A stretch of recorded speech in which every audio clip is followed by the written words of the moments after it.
Pardon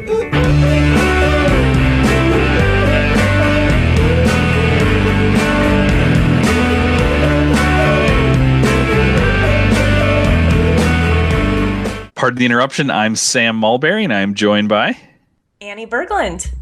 Hey, Sam, how's it going? So apparently you had your first 2 response paper assignments due. What were your first impressions of those? Do you have any writing advice for students? Absolutely. It's always fun to read students' thoughts on what we're reading, what we're talking about in the course. So I really want to commend you for sort of taking those writing assignments seriously and thoughtfully. There are a couple things I think that students could do to kind of improve their writing, and this is really especially with our eye on the upcoming exam. So we'll have our exam next week, our first exam, and I think we can think about these little writing assignments as things to help us prepare for that. So one thing that I think the people who are writing stronger essays are doing is they really are using details from the readings. So I think I wrote this. I don't know if you've read the feedback that I've written on your essays, but I think it's really helpful to use especially quotes from the reading. Because the way that I think about it is when you're answering the question, sometimes I almost like to start with a quote from the reading and then unpack the quote. It's not enough to just say, Plato says this, and you just throw the quote in there and then leave it at that, because I want you to interpret and unpack the quote. Tell me why you picked that quote. But I think that takes a strong essay and makes it a really complete quality essay. And one way to think about using quotes is if you look at all those readings in there, every reading has a quote that's in bold, kind of our mastery quote. And we put those in bold because we think that really summarizes kind of a main idea of the reading. So I would say take a look at those bold quotes and think, what is this? Why did we pick that quote out to kind of set it apart and say this is kind of our highlighted quote? So I think that's not always the best quote for answering one of these questions, but it's always helpful to look at that and say, okay, does this bold quote speak to something that we're talking about in the question? And then I would say the last thing, and this is going to be especially true as we go forward, is make sure to read the whole question and read the question itself carefully. There were a few folks who wrote really good answers, but if you compare their answer to the question, it's like either part of the question isn't answered, something's missing, or just they wrote a good essay about the topic, but it wasn't really addressing what the question was asking. So those would be my biggest pieces of advice: is to take your essays and move them from maybe 8 and 8.5 to a 9, 9.5, 10 kind of essay as you're writing these, because we're going to write a lot more of these as the weeks go on. Annie, along with writing their first 2 response essay, students have also visited their first museum, the Kevin Craig Museum of the Ancient World. As you take a look at that museum, do you have a favorite exhibit, something that jumps out to you? I do. I was really excited because I never got to experience. Actually, I never had done these museums when I was a student at Bethel. They came after I was in the class. So I really enjoyed the rooms on the Roman Republic and the Roman Empire, specifically the Roman Republic. I think that's often an area of difficulty for me when I was a student at Bethel. And it also reminded me of Dr. Kevin Craig, who you said is what the museum was named after. I took his history class on Roman history, so it felt really personally exciting to revisit some of those exhibits. And I also really enjoyed how you connected the Roman Republic to symbolism, both in artwork, but also in writing of our founding fathers. I think that for me, as somebody who studied mostly American history or contemporary history, it can feel difficult to connect with and empathize with people across the world from hundreds and hundreds of thousands of years ago. And so it's helpful for me to go through and say, okay, here we have Madison's Federalist Papers and how they connect to Republican style government, right? Or how John Adams quoted, or we have a quote from John Adams expressing the statesmanship of Cicero, who's this famous leader, Roman leader in the late Republic era, right? Or The statue of George Washington I really liked too. Again, this use of Roman art in 21st, or in I guess in modern American history, to show like he is our ruler, he's our first president, right? But he's depicted as being Roman, like he's in Roman style clothes, which I thought was especially fascinating as an American war hero, to be depicted in that way.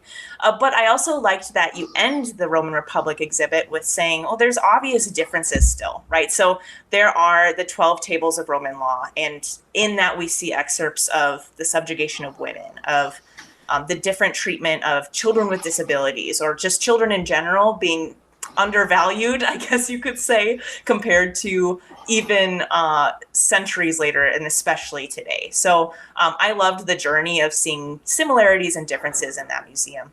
As we move forward, Sam, do you have any kind of advice for students as they're visiting these museums? What should they be looking for? How should they approach them?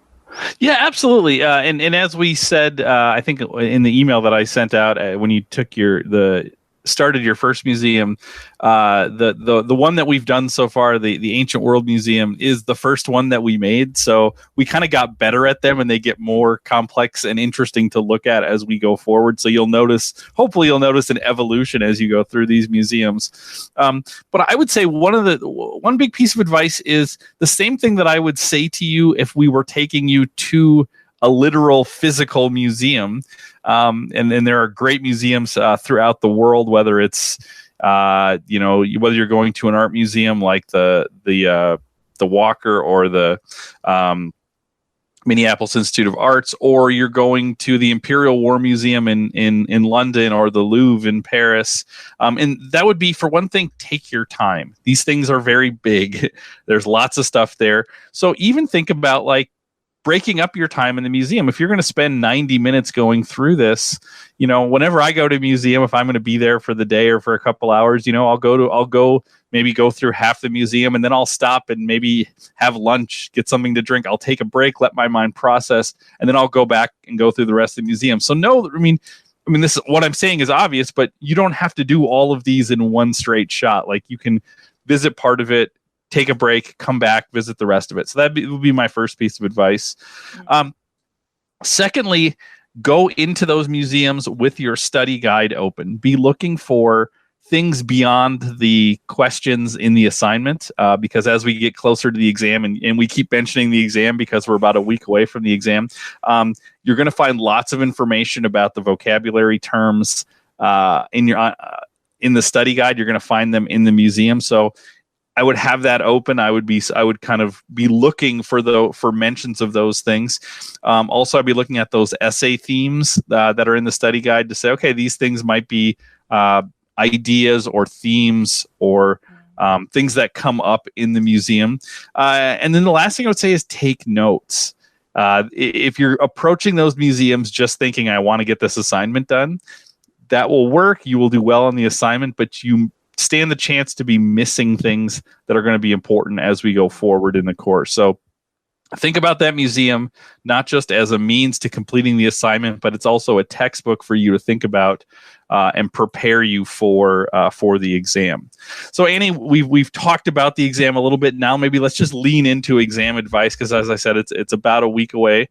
So as you're preparing for the first exam on Tuesday, the 29th, how would you tell students to best prepare for mastery terms? Okay, so I have a couple methods from teaching this class and being a student. The first is mastery terms are mastery for the reason that they appear many different times. They appear in lecture material, they appear in webisodes, they appear in museums, right? So you are coming into contact with these individuals or readings or events multiple times. So that means you're going to have to look for the information for mastery terms across different types of multimedia, right? So it's something that you should be comparing your notes from all these different activities you have in this class to make sure that your mastery term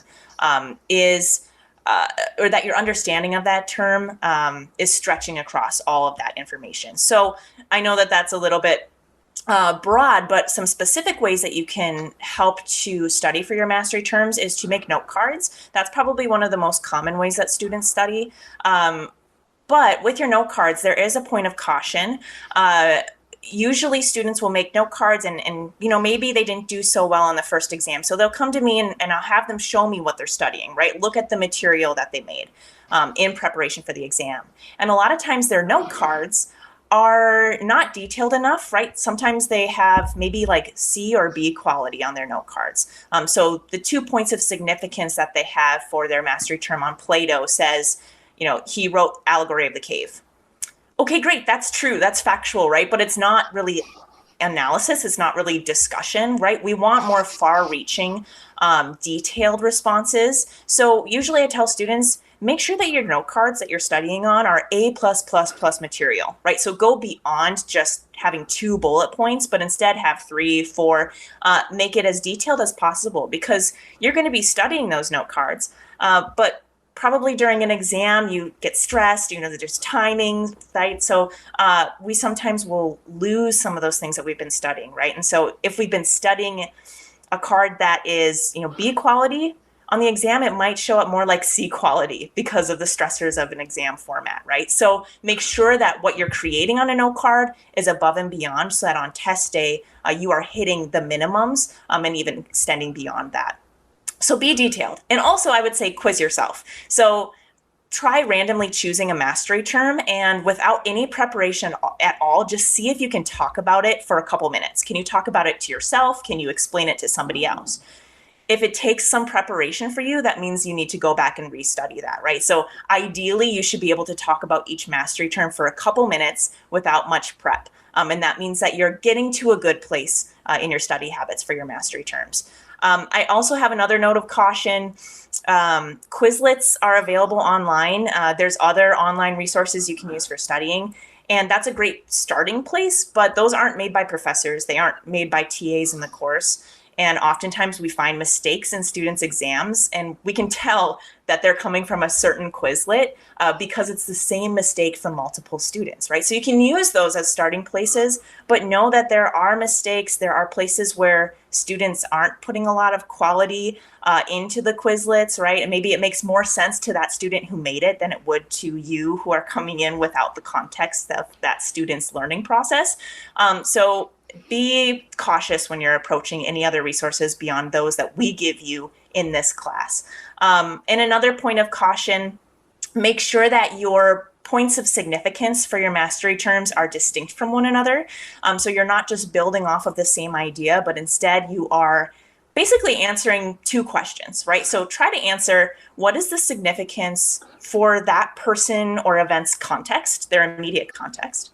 And then what's the significance for this course, meaning for Christianity and or Western culture, right? So try to ask questions of, let's say with Plato, why is Plato significant for Western philosophy? Try to answer, why is he significant for ancient Athens? Why is he significant for paving the way philosophically for the world into which Jesus is born, even though it's centuries later, right? So you're trying to answer these far-reaching questions, not just he wrote the Allegory of the Cave.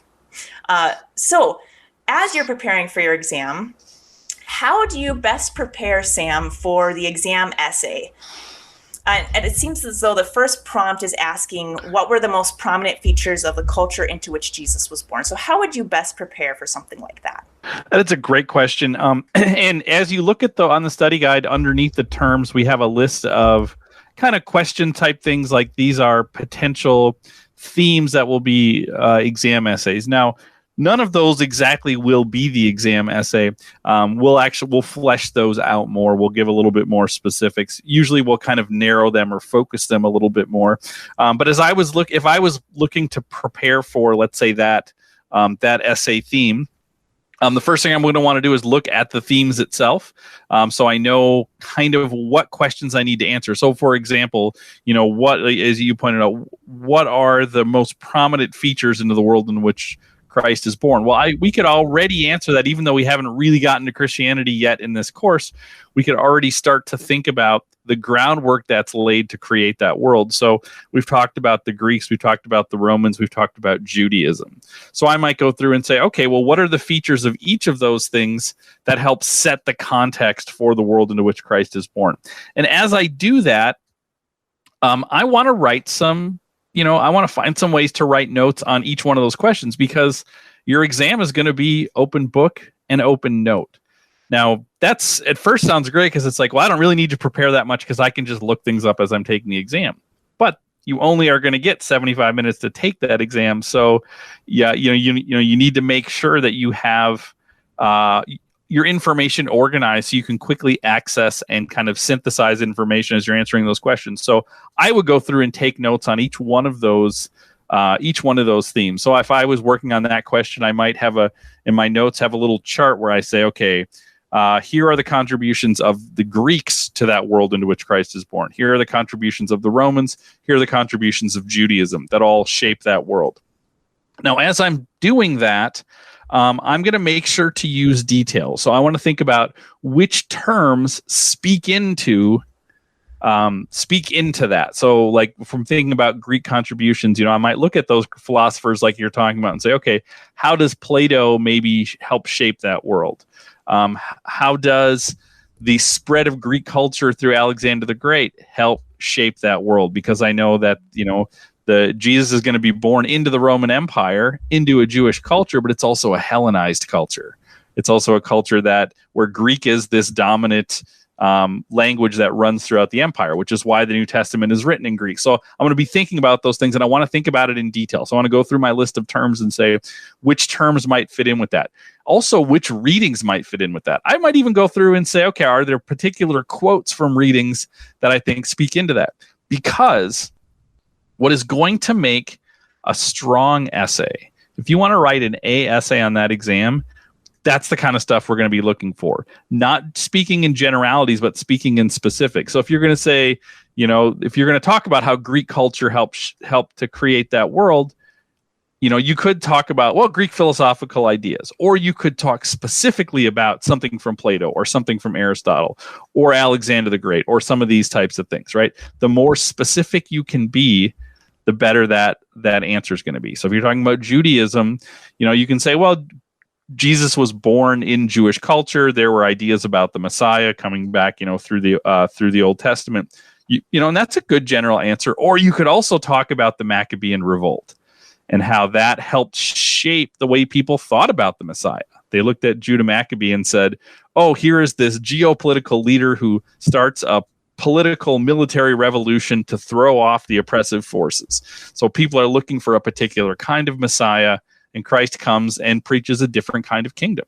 So those are the types of things. The more detailed you can be in your notes, the easier it's going to be to write that essay without having to go back and look everything up. So if I was preparing to take this exam, I would look at those themes and really start to kind of build out a basic outline or a basic set of notes that I could then refer to when I was taking the exam. To me, that's the key to writing a really strong exam essay.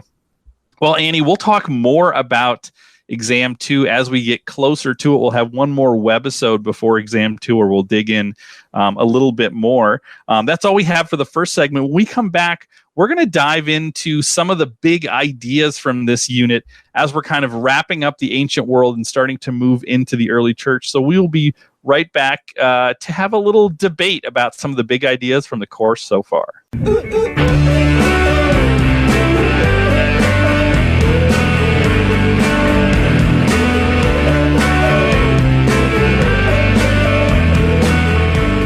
And we're back, Annie. We're going to play a little game we call Make the Case. So I have three historical debates coming out of what we've looked at in the ancient world.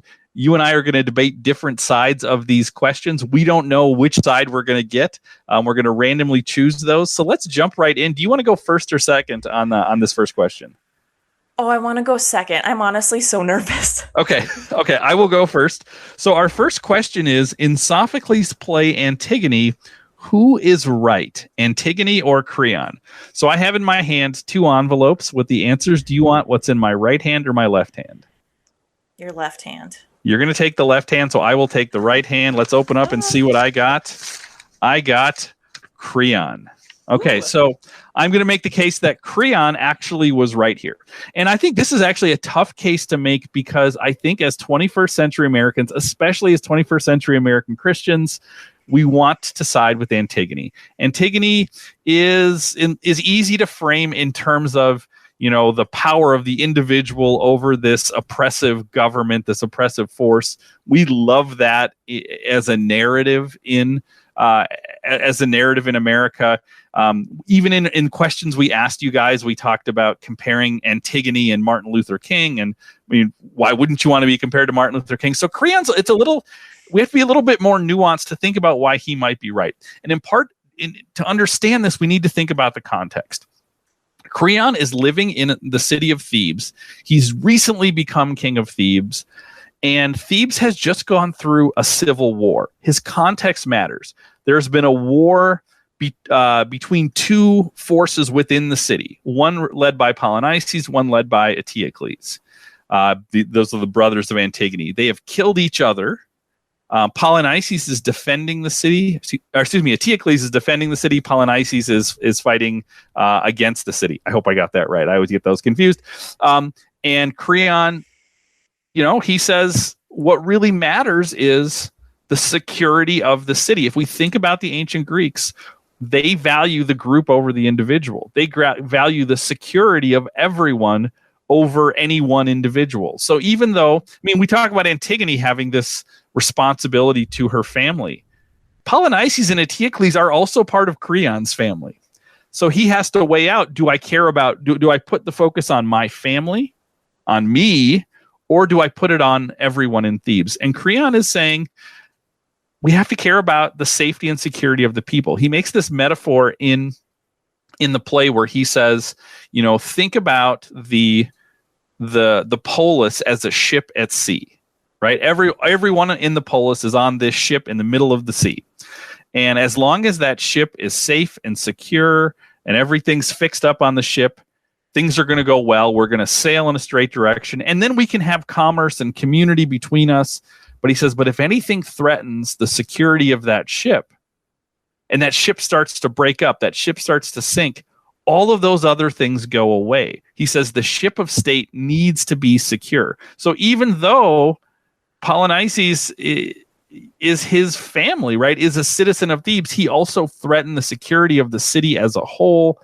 So he says, yeah, we have to pass that law because we need to make sure that other people don't follow in his example and say, I can always just take the law into my own hands. So I do think, there's a large degree to which we have to understand. It's so easy to look at Creon at the end of the play where he's sort of saying, like, I'm not going to let a woman tell me what to do, and I'm the law, all these things. That's Creon when he gets pushed into a corner and he's kind of fighting back. But if we look at Creon at the beginning of the play, he is really thinking about the security of the state. Wow. Nice, Sam. I'm scared. I'm even more scared now. Okay, so Antigone, like you mentioned, she is seen as heroic, right? We think of her and we draw connections with civil disobedience. That's one way, that's one lens that you can read this play, especially in a 21st century perspective, that we can go back and think of how this reminds us of when MLK has experienced an unjust law, and that it's not enough to ignore an unjust law. You should actually act against it in order to create justice, right? Especially if that aligns with your religious perspective, right? So there are these values that are butting heads. We have the value of the gods, upholding the gods as the ultimate authority, right? But there's also the ultimate authority of the state. And that you pledge your life to the state. And then there's also family. All these three functions, all these three values are necessary for society to run smoothly. So this is a tragedy, right? Like, it ends sadly, and it's because all these three values are being destroyed in different ways. I would argue, I really like your answer, right? Like, of course, especially if we're looking at this from an ancient Greek audience perspective, they would sit there and watch this play unfold and likely feel much more comfortable with what Creon is doing, and likely much more uncomfortable and maybe even disturbed by what Antigone does, right? Because as you were saying, she is acting without the Greek value of moderation, right? So she is saying, it doesn't matter that I'm maybe like a 15 or 16-year-old girl. It doesn't matter that I'm not, I'm a citizen and I'm defying authority. I'm doing so because of my own personal convictions and that of the gods. What I do think is really important, though, is not just to think of it as if you were a Greek audience member, but to think of it as if you were Sophocles. And I think Sophocles is pretty clear that Antigone is the one that's in the right. And here's why. So Antigone thinks that this law of Creon's is unjust, right? She says he is acting outside of his jurisdiction as a state ruler and instead acting as a god. And he does so because he says Polynices, the one who started the civil war, is not going to be buried. And that's really important to ancient Greeks because burial helps you to get to the afterlife. So by not letting him be buried, basically what Creon is doing is saying, I have the authority of the gods to damn this person to basically eternal unrest. Like their soul will never find rest in the afterlife, even though in the Greek world, the afterlife is not necessarily a pleasant place. It's still better than sitting and not getting to the afterlife, right? So he is acting as a god that's outside of his jurisdiction as a human being. And she says it's not up to Creon to determine the punishment of a soul. And she did act immoderately. She acted extreme. She disobeyed, and she took her punishment. But I would say that Sophocles has the biggest punishment beyond Creon. Right. So the story ends, and what happens is Creon kind of realizes that he was wrong. Right. So the city of Thebes says, like they're basically on Antigone's side and like this law is too extreme. You shouldn't put her to death. Right. So he revisits it and he actually caves and he says, OK, like he reconsiders his ideas and says, maybe I was too extreme with this law. He goes to try to get Antigone out of the cave or wherever she was locked in to die. And when he gets there, she's already dead. And this is the part that you haven't read as students, but I want to fill it in a little bit more. So she's already dead. As you read, Creon's son, who is Antigone's cousin, is betrothed to Antigone. Upon hearing Antigone died, Creon's son kills himself. And upon hearing that Creon's son killed himself, his wife kills herself. So in the end, what we have is a tragedy where Creon is the sole person in this family who has to deal with the fallout. He has to live the rest of his life with the pain and suffering he brought on other people in his family as well as himself. So I think that Sophocles dished out the worst punishment on Creon. And I think he did so because he opposed the divine will, the law of the gods, and he realized too late, right? And in fact, his extreme choice caused Antigone to have to act immoderately. He is the one that pushed us into that final tragedy. Wow, well done. I don't know where I would even vote on who won that debate, and I was one of the participants. Second question, you get to go first on this one. The question is, what is the better form of government? Athenian democracy or the Roman Republic? So I have two envelopes here. You're going first. Do you want my right hand or my left hand? We'll do left again. All right. So you're going to take the left hand. Yeah. And you have the Roman Republic. All right. I got Rome. Okay. So why? You know what? In my heart of hearts, Sam, I probably would have said Athenian democracy, but here is why I'm going to argue the Roman Republic. So I'm playing the devil's advocate against myself. So Rome is founded in the 8th century. It's a kingdom, but at some point they decide that they're going to make a new thing, right? It's their own version of popular government. So similar to Athenian democracy, which is a direct participatory government, we have the Roman Republic that is popular, it's representative, but it's different, right? And in fact, in many ways, the Roman Republic is a better model for what we have in America today than Athenian democracy, according to our founding fathers, right? It lines up a little bit clearer with the Roman Republic and in our founding fathers' notions. So in the Republic, you don't directly participate. So it's not like one citizen, one vote, like you'd see in Athenian democracy. But instead, you hold elections for representative bodies, right? And so there's these different branches of government with checks and balances. You have campaigns, and all of it is to make sure that you don't have like a monarchy, right? And so you're trying to balance power among different representatives. And here's why I think this makes more sense practically as a government than Athenian democracy.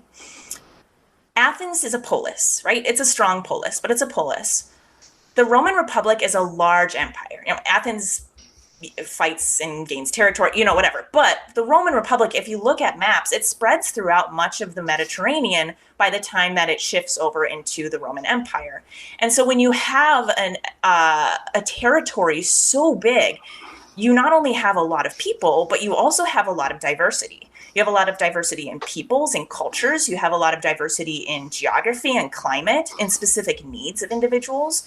And so it's really hard to be able to expect every citizen to have one direct vote, right? But instead, it's much easier to spread some of that across representative bodies of those different regions. It's really similar, again, to what we see in America, right? Like we have federalism, we have the federal government, we have state governments, we have representatives, because it makes more sense for us to vote on people who are representing our specific state or community. And then maybe sometimes we have a federal kind of voting system, right, for elections. But I think it makes more practical sense for a larger empire to be able to have the republic model. And I also think it's really important too, because they don't just ignore a lot of Greek culture, but instead a lot of that Hellenized culture is absorbed by the Roman Republic towards the end of the Roman Republic. And so you have Greek scholars, you have Greek religion. They kind of take back all of these Greek ideas and absorb and redirect them into their own culture, right? So there is a borrowing of the two.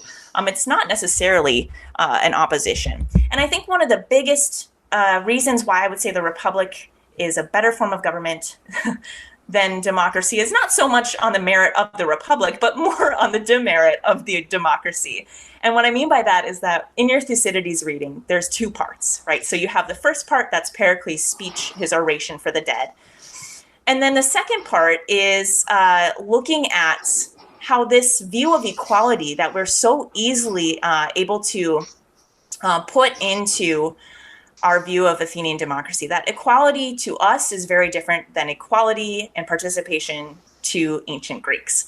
And we see that because we see the island of Milos during the Peloponnesian War is basically bullied into submission. They're slaughtered by Athenians, and the idea is right as might, right? Like we have the power, so we're going to exert it over you, and you don't really have a choice. You can join us peaceably, or you can choose not to, and we will destroy you and make you join us, right? And so there's not really this sense of mercy. There's not this equal treatment. They're treated unfairly as a power that's outside of Athens. And so there is this amount of injustice, not only in the treatment of communities around Athens, but also for citizens within Athens. It is one vote for a citizen, but a citizen is a male, right? And so there are slaves and women who aren't included in that participation, in that civic engagement. All right, so I have Athens. And I appreciate everything you just said about some of the downsides of Athenian democracy, and I think the Thucydides argument is an important one. It is a little strange, though, to say I'm going to uphold the Roman Republic by saying these other folks are saying might makes right. How did the Roman Republic expand so much? Well, I'm going to give you one. I'm going to give you one more point that I think is helpful for thinking about that expansion, but then I'm also going to undercut it, which is one of the things the Romans do is they also expand citizenship. So when they expand their republic, they're making citizens of those places, but they are doing it through conquest. I mean, the Romans are, I mean, they're at war with Carthage, they're at war with all these other places. The Romans are conquerors. I think the Romans would love that line, well, the strong do what they can, the weak suffer what they must. The Romans would say, absolutely, right? So I'm a little, I want to poke that hole just a little bit. Why? Another thing you said that I think is really important as we think about this debate is a word you said probably 3 or 4 times is practical. That the Roman Republic is more practical. It's more practical for especially a big political entity like what the Republic becomes, because you really can't do participatory democracy outside of a polis, a city-state. And I'm going to argue that that's actually a feature and not a bug of Athenian democracy. It's not built to create an empire, right? It's built to run a smaller community. And I think maybe that's actually a virtue, to say maybe we shouldn't be thinking about how do we create empires. Maybe we actually should think smaller, right? Should think more locally as we think about these things. And I would say Athenian democracy is more idealistic than the Roman Republic, perhaps, right? And so it's practical versus idealistic. And I actually think the ideals now, because it's easy to point to the part of the Thucydides reading in the Melian dialogue, but I also want to go back to Pericles, and Pericles lays out, I think, some really important ideas. And I think it's not just rhetoric and propaganda. I think to a degree there is a lot of truth to that. Now, obviously, when we talk about Athenian citizens, we realize we're not talking about a big slice of the pie there, because we don't have women, children, slaves. So once you take out all of those folks, we're talking about maybe 30% of the people in Athens are actually participating in the democracy. But like the Romans, the Athenians, and the Athenians did this first, are really interested in saying, how do we create some of these checks and balances, right? How do we avoid corruption? And I think if we think about living in 21st century, I was going to say 21st century America, I would say 21st century Earth, thinking about political corruption seems like a daily thing. And the Athenians are interested in that. So one of the things they don't have, I mean, they have political officials running the city. You have somebody who's the head of the treasury, the head of the military, the head of these different things. But unlike the Romans, the Athenians, they don't even elect those people. There isn't an election, because once you have an election, that opens the door up for people to strive for power. The Athenians instead say, actually, that person's going to be drawn by lot. If you're a judge or a jury member, if you're the head of the Navy or the Army or the Treasury, those positions are annually drawn by lot. So you're randomly put in position to do that, which means you need to be prepared to be a citizenship. Athens only works if you have a real dedicated citizenry. And I think that is preaching a kind of civic engagement. When you have a republic where you have representative forms of government, that is creating a world where you're telling your citizenship, you have this power during times of election when we're electing the consul or proconsul, people like that. But once you do, then it's like you don't need to worry about that stuff, and that stuff will kind of run itself. Athens really does sort of require regular citizens, all citizens, to regularly debate, to think about these questions, to participate. That word idiotos, where we get the word idiot. The Greeks would say an idiotos is somebody who is a citizen who doesn't participate in the government. So they're actually pushing for civic engagement of all of those people. And I would say, there is this sense, if you're going to do that, there has to be a kind of openness to how things are, to how things operate, and a kind of openness of debate. I think it's no mistake that three of the greatest philosophers in the Western tradition all come out of this city, which is not that big of a city in the grand scheme of things. I think democracy leads to people like Socrates, who openly ask these big questions, openly debate these things, people like Plato, people like Aristotle. So I think that's a big piece of it. The last thing that I love in terms of checks and balances in Athenian democracy, and we talked about this in the museum, but I just want to point it out one more time, is the Athenian practice of ostracism. Now, we think of ostracize as a negative thing, and it was in Athens as well. Like we think of it as like marginalizing someone, scapegoating someone.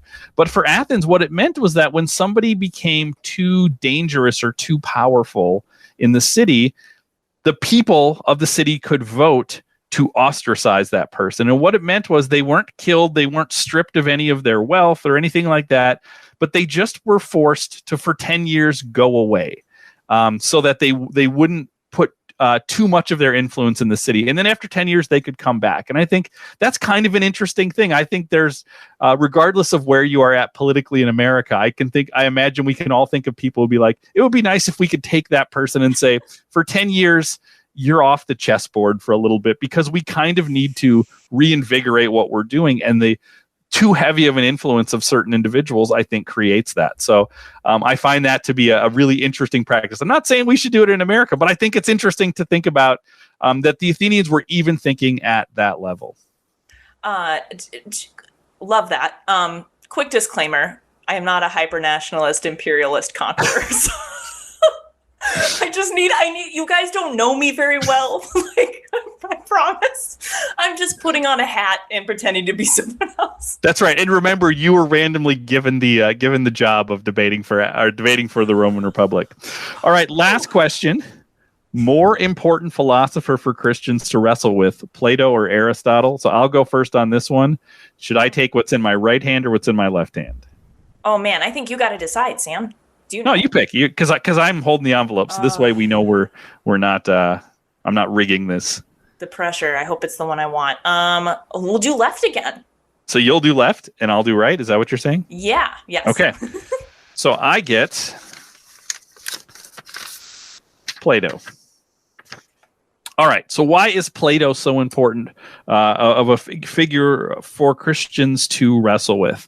I think Plato more directly connects to Christianity in really particular ways. I think there's a lot of Plato in the New Testament. One of the effects of Alexander the Great's Hellenization is spreading Greek philosophy, and I think Plato's a big part of that. If you think about sort of the way Christians through the centuries, through the millennia, have thought about this world, there is this sense of like, there is the physical world around us, the world of our senses, the world of appearance, but that is maybe not the most important thing. And that's exactly what Plato was saying. He would say nothing around us lasts, nothing around us endures, everything around us will corrode, corrupt, and crumble. But he says then there are eternal things, there are eternal truths, these eternal ideas, this eternal realm of the forms. And that actually masks on pretty well to thinking about Christianity, right? I mean, we're going to talk in this week to come, we'll talk about someone like Augustine, who's deeply rooted in Platonic philosophy and one of the most influential Christian theologians. And he's going to really push for this idea that we have these two cities, the city of the world, the city of man, and the city of God. And the city of God is this eternal city outside of this world. And look at how Augustine talks about peace. And he's going to say we have earthly peace, which is this limited, corruptible thing, which is a mere shadow of the ideal of peace, which is the peace, the eternal peace of God, which comes through love and not through war. And so I think Plato lays out a lot of those ideas, even thinking about Plato's idea of the three-part soul, right? That we have this internal struggle within us, right? Between, as Paul talks about, I know the good, but I cannot do the good, right? That I struggle to do the good. That's what Plato's talking about, right? Because he says, I have these physical appetites that are pushing me in one direction, but my reason, the thing that interacts with those eternal things, my reason can point me to the good, can understand the real good, and that I need to think about how I interact with those things. Now, Plato, when he talks about the physical appetites, he doesn't use the word sin, but that's probably, we're thinking about in terms of Christian theology, right? That it's like, I know the good, but what holds me back? Well, I am marked with sin, right? That I am a sinner, and this creates this need for God's grace, this eternal struggle. Now, the problem with that, and I don't want to mow your lawn too much for you, but the problem with that is that it can lead us to equate sin with the physical, and the spiritual is good, physical is evil. So we're also going to see, if we're talking about what Christians need to wrestle with Plato, is the kind of dualism that we tend to get. And we're going to see Christian heresies like Gnosticism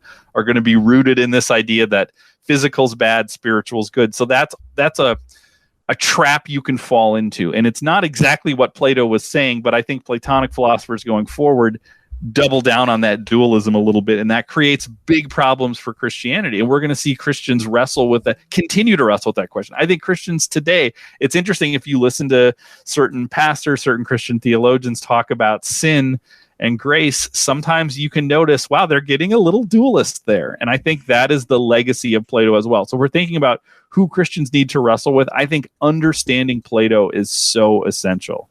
Annie, what you got? Okay. Yes, I think that Platonic dualism, like you said, is probably the most direct contextual philosophy we find in scripture, right? Spirit and flesh is throughout. Definitely New Testament authors are born into this world. That's how they see the world around them. So I think another word that you mentioned quite a bit was theology or theologians.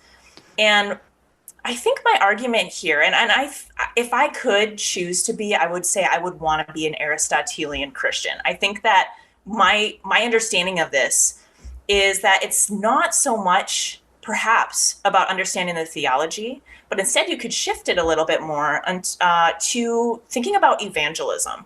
And here's why. So Aristotle, different from Plato, they both believe in absolute truth, right? But the way of finding absolute truth is through observation, right? It's more about the senses. It's about studying the world around you. It's like dissecting animals, taking observations of human behavior, gathering data, theorizing out from that data, right? And you're going to meet somebody in a later unit who talks about the importance of nature in understanding the absolute truths that come from God.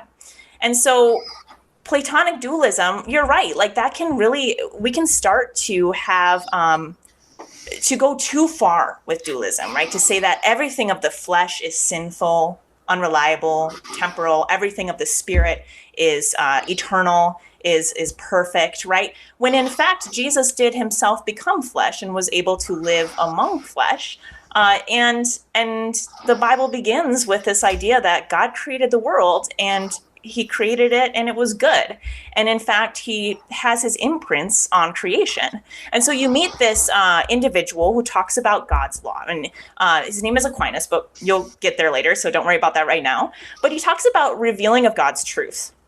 And he says God's truth is revealed in two ways. So it's revealed in special revelation. So that's like through the Bible, through God reaching down and giving us this special information, this special truth, right? So it's more like mystical ideas or through scripture. But then there's also that God reveals himself also through nature, right? Through the creation that he made. And so I like to think of Aristotle as really reclaiming that idea. Though he wasn't obviously a Christian, an Aristotelian Christian perhaps might say that there is a great argument that the nature around us is redemptive. It's something that God wants to restore at the end times, right? We hear about restoring the world, restoring nature. And that perhaps understanding God, if you're somebody who isn't a Christian, it makes more sense to study the natural world around you to be able to have that segue into scripture, into faith, rather than looking at issues of theology or separation of flesh and spirit, right? And to say that, you know, I asked this question, or I had this asked to me in my master's program, and we started out this class with, are humans naturally good, right? And I think Aristotle wouldn't say people are born good, right? Good is something that you create out of habit. Right. But I think when you have dualism, it can so easily fall into humans are born bad. Therefore, there is no way that we can reclaim anything with Christ. There's no way that we can improve in any way. And we start to live this self-fulfilling prophecy where I think that Aristotle's view of the good life, specifically in building habits, is something that's a little bit more redemptive, right? We can become virtuous, we can become ethical, and we do this through practice of moderation. And so he observes human behavior. We see this in Nicomachean Ethics, and he says that we should be looking for points of moderation, right? And though people aren't born good, virtue can be learned. Goodness can be learned and become habitual, and that's what it means to pursue the good life. And I think Christian life requires discipline. I think it requires transformation. And of course, that work starts with God in us. But the Bible is pretty clear that there are these vices around us, and we need to be daily choosing the fruits of the Spirit: love, joy, peace, patience, kindness, goodness, faithfulness, self-control, all of these types of character building that become unconscious reflexes. And so while I agree that Platonic dualism is obviously super important for understanding the scriptures, I think that perhaps Aristotle's is a little bit more, again, practical, maybe a little bit more lived and redemptive, and perhaps evangelical, maybe more for the purpose of evangelism. Wow. Again, a solid argument. Now, I don't even know where I stand on these things. But you know what, Annie? It's not up to us to decide. It's up to the student. So if you look just below this video on Moodle, there's a spot for you to register your votes on who you thought won each of these debates. And we'll do more of these as we go through the course. And we'll keep a little score to see between you and I who ultimately wins make the case. Students, this is also your turn to answer this question yourself a little bit. So this is your Poodle forum video assignment for this unit. We want you to make the case of all the people you've encountered so far in the ancient world, whether it's through museums, readings, films, or webisodes. Which two people do you think have the most to teach 21st century Christians, and why? So go on to the forum. The link is right below this video on Moodle. Go onto the forum and create a Poodle video. Should probably be somewhere 3 to 5 minute range, and make the case of which two people you think that we've studied so far in this course have the most to teach 21st century Christians.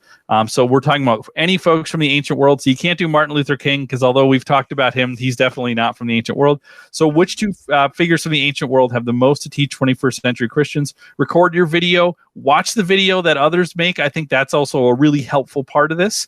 And we will be back right after this to wrap up the show.